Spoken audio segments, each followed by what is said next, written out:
A young girl went up to her father who was using his phone and said, "Dad, how much do you make every hour?" Her father looked at her, slightly confused, and replied, $100.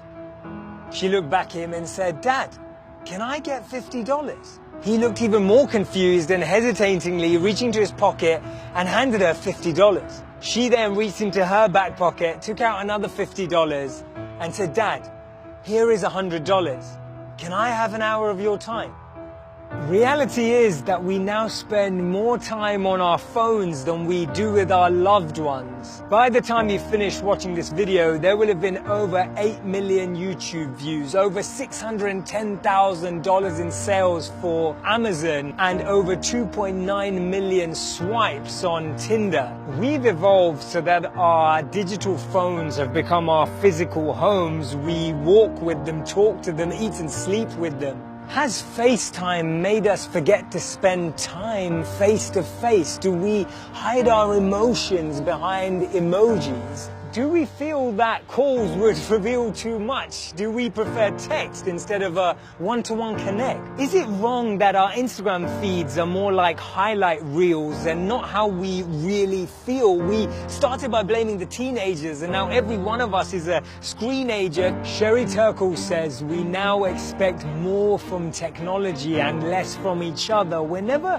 alone, but still lonely, alone together. And we're meant to use things and love people, but today we use people and love things. For 80% of us, the first and last thing we see in our day is our phones. Parted from them, we feel lost. 70% of us turn to our phones in crowds just to look busier.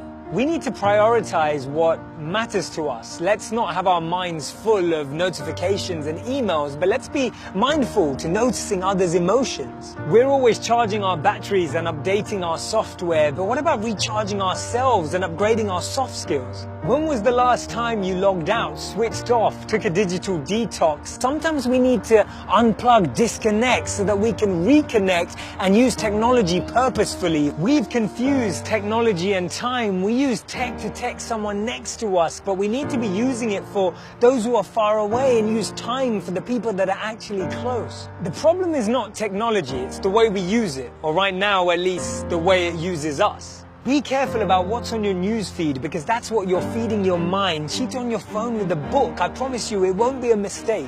Don't make someone compete for your attention against your phone. Give it to them and let them surprise you.